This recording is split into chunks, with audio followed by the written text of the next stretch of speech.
बेटियां मायके कुछ लेने नहीं बल्कि देने आती है, भावुक कर देने वाली कहानी। बेटियां घर छोड़ती है, घर वालों को नहीं। इस सच का एहसास उनके पास सदा बना रहता है। बस घर के लोगों को जरा देर लगती है इसे समझने में। खिड़की के पास खड़ी सिमरन सोच रही थी, भाई दूज आने वाली है, पर इस बार न तो माँ ने फ़ोन करके भैया के आने की बात कही और न ही मुझे आने को बोला। ऐसा कैसे हो सकता है? हे भगवान, सब ठीक हो सब कुछ। अपनी सास से बोली, माँ जी मुझे बहुत डर लग रहा है, पता नहीं क्या हो गया, मुझे कैसे भूल गए इस बार। सास ने इजाज़त देते हुए कहा, कोई बात नहीं बेटा, तुम एक बार खुद जाकर देख आओ।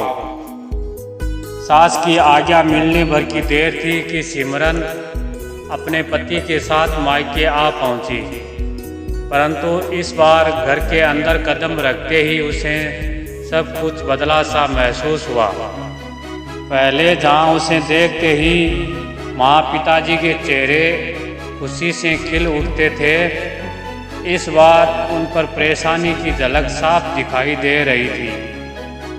पहले भाभी उसे देखते ही दौड़ी चली आती और प्यार से गले लगा लेती थी, पर इस बार दूर से ही एक हल्की सी मुस्कान दे डाली। भैया भी ज़्यादा खुश नहीं दिखे। सिमरन ने जैसे तैसे एक रात बिताई, परंतु अगले दिन जैसे ही उसके पति उसे मायके छोड़ वापस गए, उसने अपनी माँ से बात की। तब उन्होंने बताया, इस बार कोरोना के चलते भैया का काम बिल्कुल बंद हो गया, ऊपर से और समस्याएं। बस इसी वजह से तेरे भैया को तेरे घर भी न भेज सकी। सिमरन बोली, कोई बात नहीं माँ, ये मुश्किल दिन भी जल्दी निकल जाएंगे, आप चिंता मत करो। शाम को भैया भाभी आपस में बात कर रहे थे, जो सिमरन ने सुन ली। भैया बोल रहे थे, पहले ही घर चलाना इतना मुश्किल हो रहा था, ऊपर से बेटे की कॉलेज की फीस, परसों भाई दूज है, सिमरन को भी कुछ देना पड़ेगा।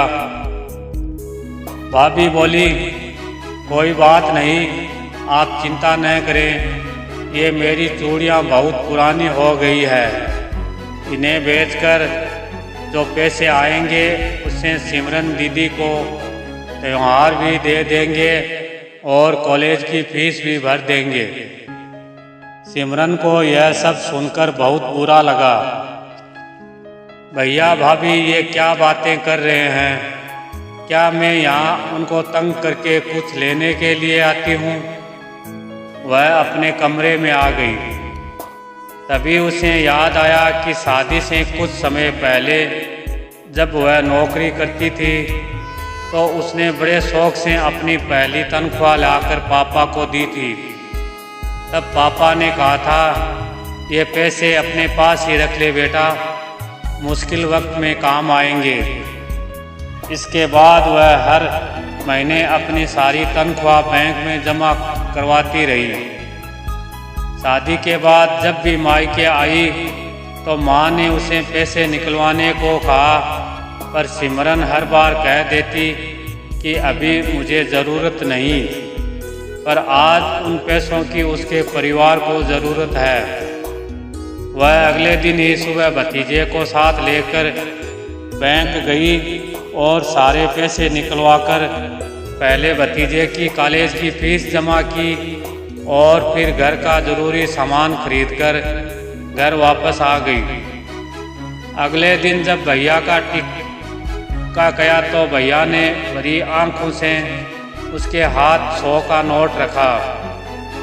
सिमरन मना करने लगी तो भैया बोले, यह तो शगुन है पगली, मना मत करना। सिमरन बोली, भैया बेटियां माई के सुकून के नाम पर कुछ लेने नहीं बल्कि अपने माँ बाप की अच्छी सेहत की कामना करने, भैया भाभी को माँ बाप की सेवा करते देख ढेरों दुआएं देने और बड़े होते भतीजे भतीजियों की नज़र उतारने आती है। जितनी बार मायके की दहलीज पार करती हैं, ईश्वर से उस दहलीज की सलामती की दुआएं मांगती है। जब मुझे देख माँ बाप के चेहरे पर रौनक आ जाती है, भाभी दौड़कर गले लगाती है। आप लाड लड़ाते हो, मुझे मेरा सुकून मिल जाता है। अगले दिन सिमरन ने मायके से विदा लेकर ससुराल जाने के लिए जैसे ही दहलीज के पार कदम रखा कि भैया का फ़ोन बज उठा। उन्हें अपने व्यापार के लिए बहुत बड़ा ऑर्डर मिला था। वे सोचने लगे, सचमुच बहन बेटियां मायके कुछ लेने नहीं बल्कि अपनी बेश की कीमती दुआएं देने आती है।